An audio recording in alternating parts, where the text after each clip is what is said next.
Well, let's get her caught up on the plot. What's up, guys? That guy with a pencil here. Fun fact, I do mean to have it on me and keep it on me at all times. Ain't another fun fact. I don't know. A lot of y'all seem mad. In fact, let me pull up that poll. Let me double check that poll. I feel like everyone was like, it'll be fine. It'll be fine. Ain't no issue with this. No issue giving it lore. No issue breaking up the spell. No, and y'all are probably right. But I don't know. Hokuzono Sensei, they can be cruel when they feel like, let me see. I think that poll is like heavily lopsided in the idea that everything will be fine. Yeah. She has the right to know. It's fine. 76% of y'all went with that in last week's poll about telling her the truth and getting her full context about Samura, not just hard wiping her memory. And I mean, it'll probably work out. And I do agree in the general sense that she does have the right to know, especially with her mind breaking in this way. Yeah. It only makes sense. But I feel like once you know, you can't go back. But of course, she did know before. She knew her dad. And then the seal worked. So maybe, ultimately, the Matsumi could just be like, okay, give her all the lore. Okay, is she here not looking? Break her memory again. They could do that. But considering they do seem pretty loyal to Chiyodo now, this just seems like a gamble they're willing to take. And I mean, we're going to get lore on Samura, presumably. I mean, it really depends. How much does Chiyodo know? And how much do the Matsumi know? I mean, the Matsumi presumably know a decent amount, but Chiyodo shouldn't actually know that much about Samura. He barely knew the guy. He barely interacted with him. He wasn't even trained by him like I thought he was. I thought he was trained at least a little bit, but no, not really. He just copied instinctually thanks to his blacksmith eyes. And, I mean, the Matsumi only joined him post-war, right? They weren't there with him in the war front. So, they may not have anything other than, textual history. But let's not waste any more time. Let's hop right into Chapter 66, Truth. It's not that I'm dissatisfied. Life has been peaceful and good. And honestly, 9 out of 10 times that's what you want life to be. Let's see. But all along, I've had this vague sense of loneliness. See, yeah, and that would be rough to stick with. And especially considering, at least it seemed with, last chapter and the chapter before that, it doesn't seem like there was any trigger. It's not well, then again, there's theories on whether or not, Samura releasing his spirit energy all over the place ended up linking, maybe digging a slight hole and now it's popping that open. But it seems like she's been having dreams about Samura and this memory of holding his hand, even before Samura got... Gosh darn it, what's it called? Tomimune. Gosh, sleep on the breast. But it does seem like she's been having dreams about Samura even before he got his hands back on Tomimune and spread his spirit energy everywhere. So it seems like this was just digi-destined to happen eventually. It just seemed like a law of nature at this point. So yeah, I guess there's no other option unless you want to just bang and then hard extract him. Who is this person to me? This Seichi Samura. Oh, well, I'll give Chiyodo credit. He's straight to the point. He's your father. Not in the dramatic Darth Vader sense, but still relatively dramatic in the sense of you are the unironic trump card. He's your father. Here, have a snack. He's like, we're gonna be here for a while. I promise you that, young lady. And trust me, you may not like this lore dump, because he's killed a lot of people. Let's see. Here, have a snack. It can't be. I've never met my father. Come on. Well, at least she, in her head, she immediately flashes back and is like, oh, well, we manipulated your memories. And I'll give it that. They're being very honest and very straightforward. I wouldn't. Let's see. Oh, what is that? Why Loki look like you'd be smacking? That's a gargantuan cookie or baked treat or something? Like you'd be busting. Let's see. I know it's confusing. You lived with your dad when you were younger. Interesting. And I always find it interesting with this is gonna sound weird, mad tangent-esque, but I'm always interested in what people call fathers or dads or pops or essentially what you refer to as either of your parents, really. When I was younger, obviously your boy was raised on daddy and mommy. That's what I called him. But then as I got older and older, my terminology just shifted. There's only one elder I have direct relation to in my life that has kept their specific moniker their entire life. Whatever I call them, I still call them the same thing all these years later. But even then, I occasionally switch that, and it's my grandmother. I used to call her something else, and I still do most of the time, but now I do refer to grandmother, or grandfather, or father, or mother. And then if I'm feeling extra fancy, creator. or predecessor. But typically, it is interesting to see that shift. And typically, whenever I refer to other people, I do go like instantly more formal. I don't say my friend's dad or my friend's mom. I say your mother, your father. How are they? I don't know. And it's interesting to see because we know he's older. He does not. Slow down and think about the words you want to say, Pencil. And what is his name? Ro, because it's Moku, Sumi, and Ro. So Ro does not look. He is not the age he looks. So it's interesting to hear him say you live with your dad and not you live with your father. Especially considering Chihiro. But I guess it makes sense. Ro doesn't look his age, but refers to it in a more casual sense. Meanwhile, Chihiro is very young, relatively speaking, especially presumably relative to Ro. But he specifically says father. He doesn't say he's your dad. Boogie woogie woogie. He says he's your father. Let's see. What do you guys call your respective parents? I don't know. I know some people, like, some of my friends call their mother their spawn point. I'm like, dude, really? I mean, I don't judge. And apparently they're cool with it. I've heard it. I've been there. But, like, spawn point? What's it make your dad? Seed point? Like, what? Well, let's see.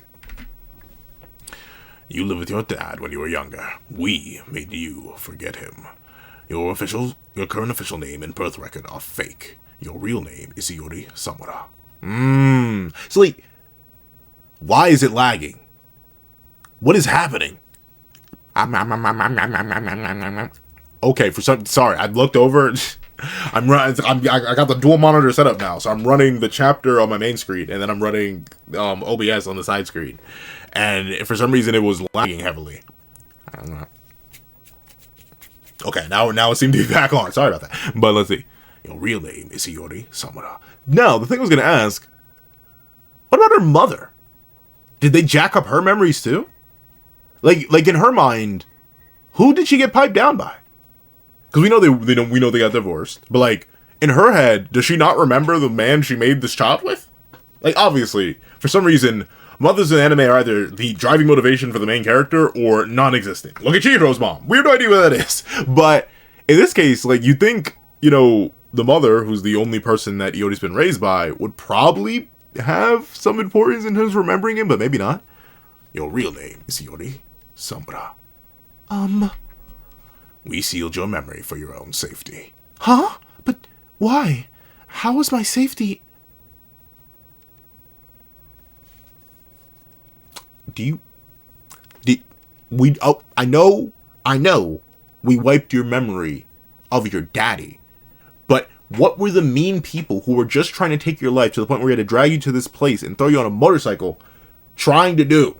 What do you think? Well, then again, at the same time, she just doesn't have the full context. And like, she may have learned about him, once again, because we know in universe, they are regarded as, looks like we're getting into it. Yeah, they're regarded as heroes in the Seay War. So, technically, she may have just heard the name and doesn't realize, because that's the thing, you can learn about historical figures, or people who played major roles in history, and then not even consider your relation to them. So, let's see.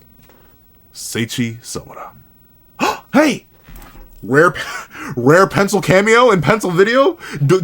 Pencil square? Oh my word. Pencil cubed? Really? Because I'm pencil. This is pencil. And there's pencil! Well, huh? I've seen that name before. You probably heard of him. He was in your textbook at school. Yeah, okay, so she has some context. How much do you know about the Seay War? How much do you know, Chihiro? How much do you know? Let's see. Oh, piece of chalk? I don't know who's speaking here. Presumably, I'll give it the Chihiro voice, just in case. It may be Ro, though, but Ro's voice hurts. So, Chihiro voice it is. 22 years ago, a small island called Shokoku appeared in the southeast seas. Appeared? Or in southeast seas. I didn't know islands could do that. Back in my day, you can't just appear. Let's see. 22 years ago, a small island called Shokoku appeared in the southeast seas. Looks very ominous. Along with it, Datsenseki, the raw material of the enchanted blades. That material originated there. Oh! Actually, okay. So the Datsenseki is non-native. I guess that makes sense. So I get, you know what? That makes me at least believe that the island of Shikoku disappeared, right? Because ultimately the whole motivation for Soga was to make more Datenseki, right? And if I remember, I haven't read the early parts of Kagurabachi in a while, but I think that was his whole motivation. That's why he had Char, who we haven't seen in a minute. Well, actually, no, we saw her kind of recently at the end of the Southern Nami Clan arc, but that was the whole reason they had Char. So maybe Char's family comes from this island as well. I do forget the full lore of Char's clan. They just can regenerate real good, or heal real good. Along with it, the Datenseki, the raw material of the enchanted blades. That material originated there.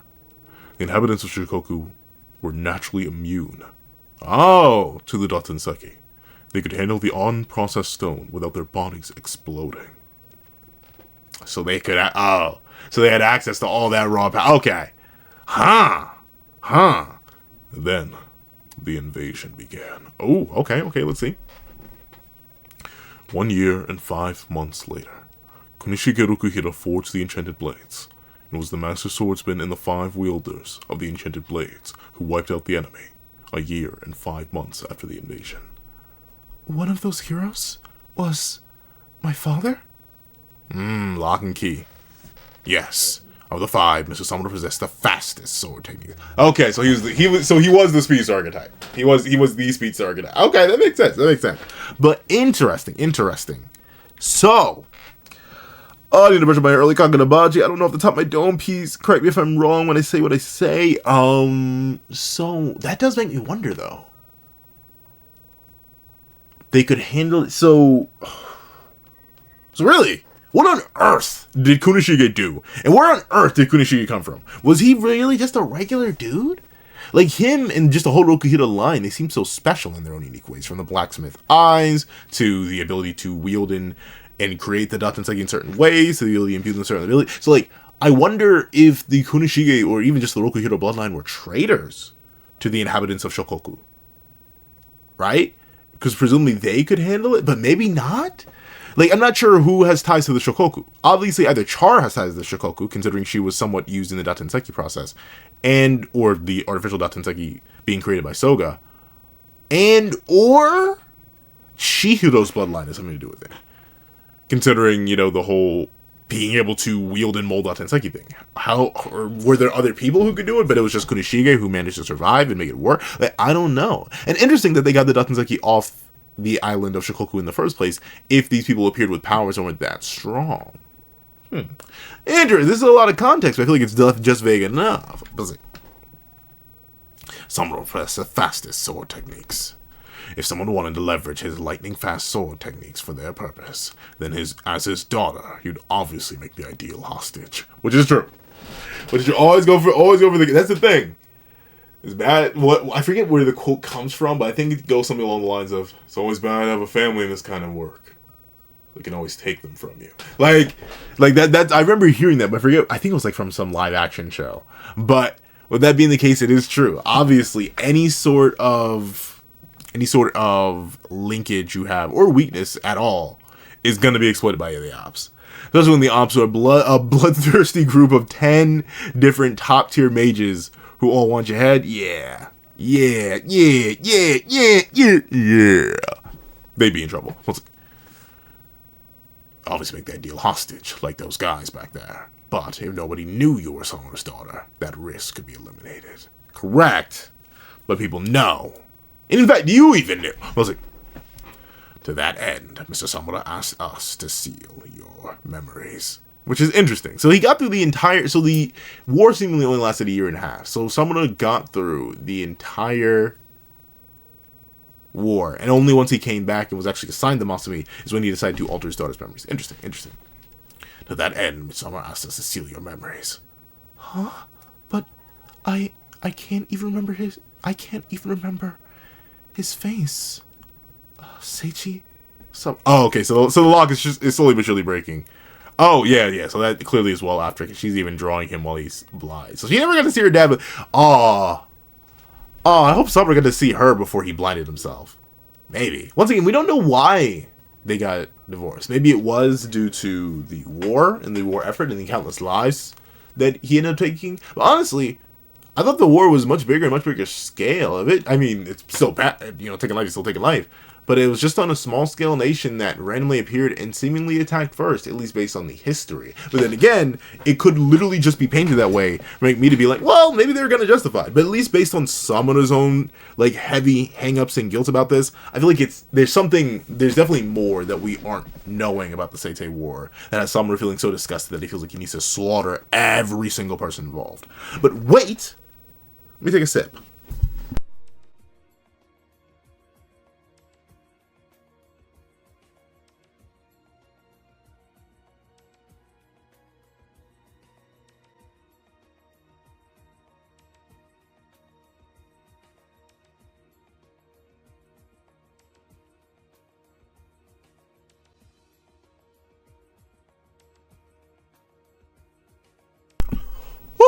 It is so good to be able to mute the mic again. But, with it being the case, interesting. So the lock is breaking.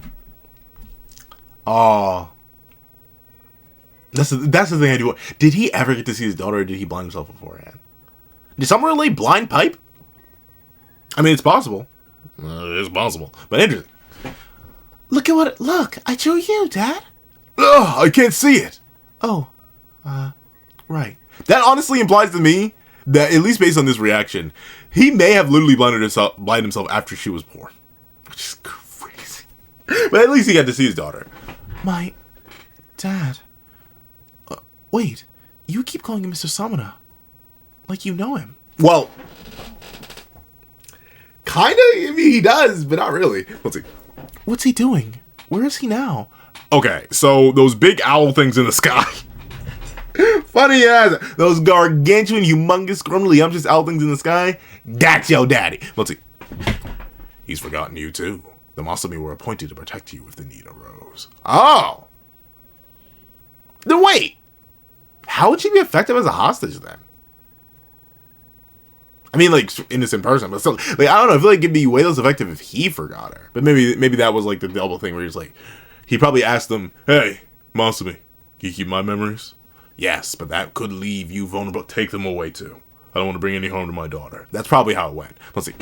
If that was even an option. Masumi were appointed to protect you if the need arose. But why? Why would he abandon me? Right. All this time I want to remember. If he's so strong, why couldn't I stay with him? He could have protected me. He would have gotten 10-man ganked. He would have got 10-man ganked. And for the longest, he literally didn't have Toimune. So, like, he would have gotten in double trouble if you were there. That man would have had to save you with a regular katana. Uh-oh. But things are shattering. So, why? Hold on. I feel the EP coming on. I'm gonna hit the dance. I'm sorry, I gotta do it to him. And this actually kind of fits, considering the context of what we're talking about. Hold on, let me back up a little bit. Wait! They don't love you like I love you. Wait! They don't love you like I love you. Wait! They don't love you like I love you. Wait! They don't love you like I love you. Alright. Gosh darn, wait a second. Can't get eepy if I'm standing, as far as I know. Hold on. Am I a genius? I'm low kizzle. I may just be the fattest brain individual this side of Mississippi. I may have just saw the EP recording. No, I did not. The mic is so far low now. Wait. I'm gonna mute it in order to adjust it.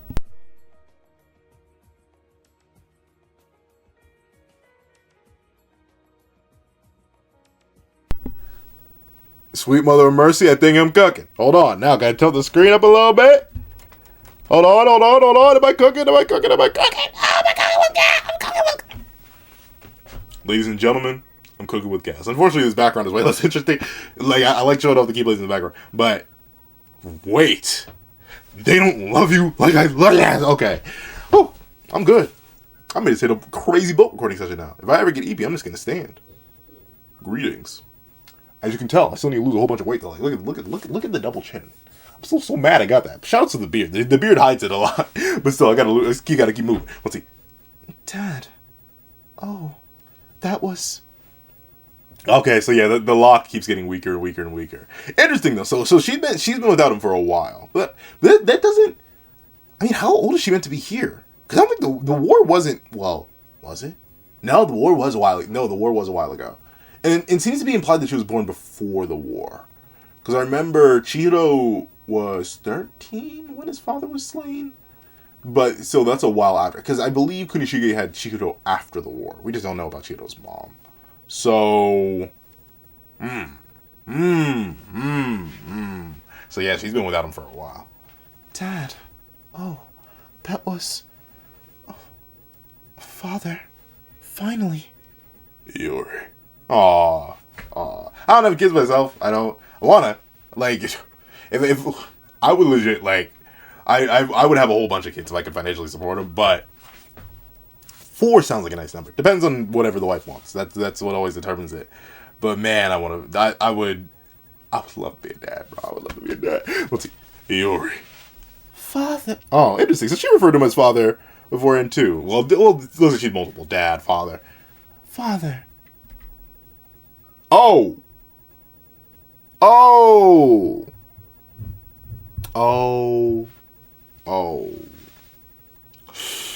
Yeah. All right. Interesting though. So why are they saying that? I mean, like, once again, unless they moved to Shukoku, why would they suddenly have that belief? Especially considering I assume regular people did this. This reminds me of Record of Ragnarok, Kinshi Huang, at least in the Record of Ragnarok version of events. He was also treated horrifically due to his lineage, and also his house was marred consistently. So it looks like Samura had to go through something of the same thing here, where it looks like he was very much disgraced, like, die, murderer. Wow, yeah. So they got crazy on broski. But I wonder if this is just Shikoku people. Once again, we don't know. We don't know enough. Let's see. Oh. Then there's the crow. Eating what? Oh wait, no, the lock. So wait, the lock shatters, or at least seemed to shatter. Looks like it breaks here, but it's still maintained somewhat. Okay. The reason he gave you up wasn't just because of the danger. Yes, he was known as a hero. Oh, wait, no. Is that Rose speaking? No. Yes, he was known as a hero, but not everyone felt the same, and that would never go away, no matter how hard he fought to save people. They said you were a killer. Yeah. And that's another reason, like, ultimately, 1, hi, your boy's a coward, and 2, I just do not like the idea of taking lives. That's why I've never wanted to be in any scenario where I would have to take somebody else's life. So that is something, right? Like, and that's a big thing that Kagurabachi himself has been tackling for a while now. The idea of, like, hey, no matter how noble your reason is, no matter how lofty your ideals, your existence, no matter what kind of way you try to reverse or frame it so you come out better, you take a life. You're a killer, and you're a killer. Like, that's it. It's not even in the sense of, oh, what happens? You take a murderer out, and then there's the same amount of murderers in the world, or not even. And it's not even the idea of, like, oh, you take out a bunch of murderers, and there are way less murderers in the world. Just the idea that you are will automatically change your perception. It doesn't matter. Just even if you did the good thing or the right thing, we're gonna look at you differently. Self-defense, offense, in a war, anything, no matter what, your perception will change once you've decided to take away a human life. Let's see.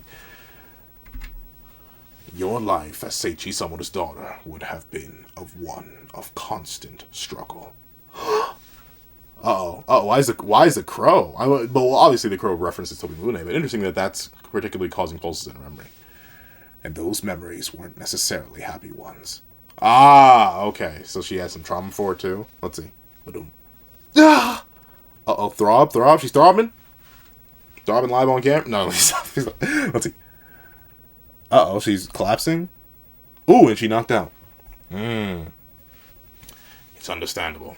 Moments ago, she was we see them. It's understandable. Moments ago, she was a normal high school girl. She's confused. It's a lot to take in. Yeah, like, I can't imagine finding out my whole life was a lie. Especially, like, even if in the context of, like, I had a different normal life. But then I find out that the life I've been living for the past, at least presumably 10 years, right? It looks like she had her mind wiped when she was a child.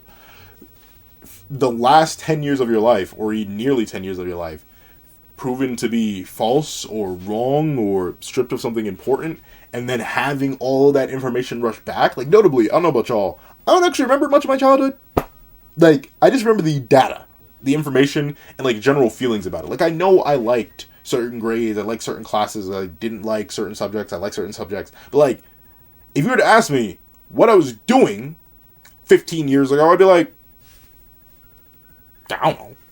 I don't even remember, like, major things. Like, if you were to ask me, hey, what'd you do for your birthday 10 years ago? I'd be like, I probably ate food, good food, and, like, had some cake. That's about it. Like I don't. My memory isn't that specific, but I'm assuming the way the spell worked is that it swept up all that memory and put it in a box. So essentially, by breaking that lock, she just forced open that box and boom, it all exploded at once. And she's having to reconcile those two lives, which would be crazy to do all at once. Let's see. About her mother. Oh wait, yeah. Okay, so we are gonna tackle this. About her mother. We don't need to tell her. I want her to still have the option of going home. Is that really an option, though? Like, the only way she could do that now is if she gets a seal put back on her. At that point, what's the point of telling her? Let's see. Her truth is a painful one. Of course, the desire to live with the truth is real. But the whitewashed, ordinary life she's been living, is just as sacred. And that's true. I said, like, and I do get it to some degree. I know there are a lot of people who want to be someone or something extraordinary, something greater, something to go down in history, something to be remembered. There are still people that have been reduced to ashes, or less than ashes, returned to dust, as we put it, for literally hundreds of years. But it's likely their names and the impact they've had on the world will never be forgotten, in both a positive and a negative way. But ultimately, I don't know, as I've gotten older and older, and I've thought more and more about life, I've always just been a guy who would be happy if I helped anybody, and got to live a life that I enjoyed. No matter how many people I reach, as long as I reach somebody. It's good enough for me. As long as I know, who knows, could be 5 years from now, could be 50, could be 60, could be 70, could be who knows how long from now. As I lay there, closing my eyes for the last time, whether or not I know it or not, I was happy. That's the main thing that matters to me. And ultimately, I'm much, much, much more happy with something like an ordinary, dull life. A dull, ordinary boy, as Xehanort would put it. I'm happy with that. At least I think I am. We'll see. We'll see. Living is just as sacred.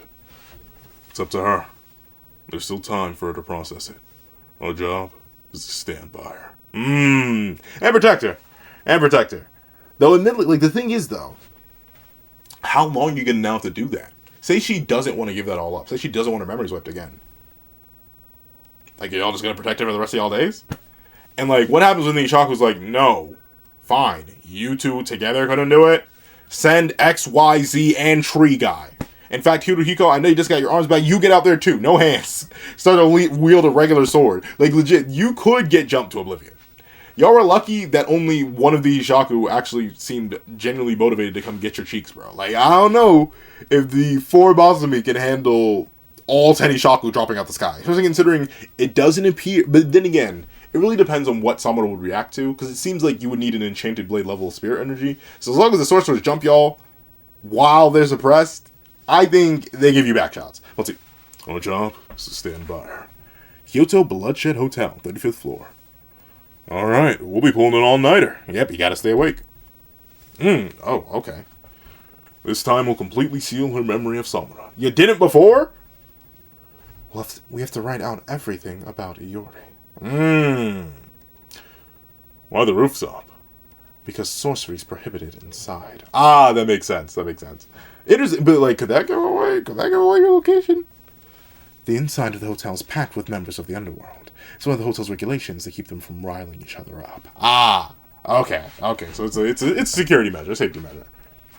If we create a stir, the thugs in the hotel will pounce. And that's not all. Ooh, I'm not gonna lie. The suit and sword combo, that kind of goes crazy. Why they look-y got that on, though? The thugs in the hotel will pounce. And that's not all. The hotel staff are disciples of the Yojiro Sengoku, the general manager. They're masters of the Reagan 1 sword style. We don't want to get on their bad side. Okay. Okay, so essentially the hotel staff got that on. So let's see the Shaku come in and tear them up anyway. Because that always seems to be the case. We'll hype up a group, we'll show off their competency, we'll give them a little bit of glaze, and then the Shaku are going to be like, hey, cool story, bro. Did you hear we were top 10 in the verse? And then immediately come in and cut. Let's see. Lobby first floor. Look who made it. What who made it? Uh-oh, CL ain't done yet? Let's see. Lobby first floor. Let's see, she's chilling there. The general manager reveals the tattoo, pops in. Who's that? Is it gonna be no, how did I forget his name? No, the sword guy. Let's see. Oh! My son! Hey, it's my son. I was joking about Yoriko showing up, but it's my amazing, glorious, beautiful, wonderful, amazing, friendly, I'm just top tier son. It's my boy. It's my boy who I hope surpasses Soga as my favorite villain, but so far Soga's still cooking. Let's see. Thank you, Toto. Oh, Toto. What's the other guy's name? I completely forget. The sword guy is so cool. Let's see. Thank you, Toto. The surveillance was intense. Someone will pick up the trail quickly. Want to be on our toes. Absolutely no using the enchanted blade. He gonna use the enchanted blade. I won't. See? A hairpin? Is that all you brought? I guess the color's kind of Wait, the color's kind of what? Color's kind of... I don't know. I can't actually read what that says. So, someone's daughter's in this building, huh? Don't know. There's a few places she could be hiding. Kuguri. There it is. Kuguri. Kuguri's making the rounds, too. Okay, so all these different types of associations. Interesting. We'll just have to search. Pardon me. Sorcery strictly prohibited in the hotel. Your life is strictly prohibited in the hotel, buddy. Let's see. Okay. So yeah, it looks like all he needed was a hairpin. Jeez. So yeah, my glorious King Hirohiko, he's just built like that.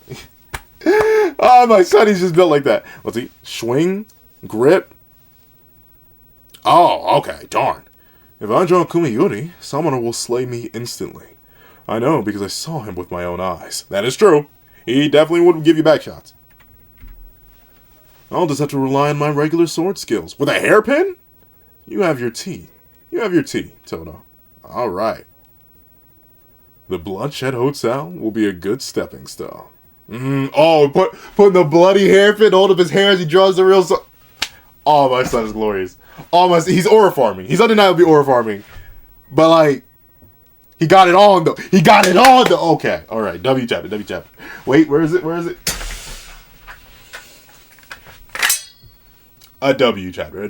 I do like that, though. I do like everything this chapter does. Which is crazy to say. I've been going to Kagurabachi like crazy recently. But I do like everything this chapter does. For the back part of the chapter, obviously getting some more context and history to the Seay War, which is something that has been a part of the series since its inception, but been very vague. Even a little bit of elaboration, seemingly what is taught in the history books, is nice to hear about, nice to learn. Learning about the Shokoku, learning about the original origins of the Danseki, if not this in the true origin, but at least where it came from, and getting some further elaboration on the time period in between the invasion, and then the war, and then the wiping of it in Kunishige. That's all good stuff. You know, I love my history, I love my lore, I love my world building. Oh, my toes, they curl at the sheer thought of it. Then simply having Yori struggle with this idea of recollection and seeing her slowly but surely recover and realize why Summer did all this. That's also really, really good. I like that because it levels up Summer as a character. Slowly but surely, Summer, he's rising the ranks for me. Has he broken into my top 3 for this series? Maybe he has. I like Chihiro. No, he hasn't broken into my top 3. Because I like Yura, I like Chihiro, I like Hirohiko, I like Soga. So, like, he may have broken into my top 5, and this chapter definitely helps with that. Mainly because I just like how good of a dad he was and how much he was willing to give up. Literally giving up the memory of his own daughter in order to make sure she could live a life worth living and wouldn't be strapped down by all the suffering that he caused and all the pain and agony he did. That's good. That's good dad behavior. I'm sorry. I love me some good dad writing. And then of course, seeing her struggle with it and seeing how the world reacted to Samura's actions is good. Once again, we've heard so much about how, the heroes aren't really heroes, but notably, the public, as far as we've seen them, has mostly been glazing them. But seeing this and seeing what the darker side of it all, that's real good. We're starting to get some substance to the statements, and I always appreciate some good substance to the statements. And then, obviously, even if we are setting up a pretty impossible mission of completely guarding her forever from the Hishaku, I'm happy to see where everyone is to set up a nice calm battle scenario, and it's good to see we're going to be getting Todo and Hirohiko. Well, maybe just Hirohiko. It seems like there's going to be a bit of his battle here, but 2 Hishaku members running through this hotel, and possibly a Kuru cameo the moment they find out that Samura's daughter's actually here and come for the Yori. So overall, we're in a really interesting spot, and of course, ending off with my glorious, amazing, legendary, juicy, scrumptious son, aura farming. Couldn't get much better. But if you made it all the way to the end of this video, please do me a favor and leave topside. If only for the fact that I just figured out this recording style despite having this exact same ring light, this exact same mic. Then again, all this set up for like a while now. But please leave topside in the comment section down below. And thank you so much for watching. Remember to leave a like, share, comment, and subscribe. Make sure you hit that little notification bell so you don't miss out on any videos that come to the channel. Also, I do want to have a Patreon down below where you can support me for as low as $1 to get things like exclusive videos, early content, and more. And so now become a member of the channel for as low as $3 a month to get the same perks and more. Some of those perks include the live reactions to whatever the series I happen to review, and variations of all my videos, and if you become a $25 patron or a $25 member, you can order whatever video you want. Also, I do have a link to my Ko-Fi in the description down below. You can drop 5 beans for a short video, 200 beans for a long video, or any beans at all. Any support is always greatly appreciated. Now, I'd like to thank you so much for watching. Once again, and I hope you guys have a wonderful day. This is Dak on the Pencil, writing off.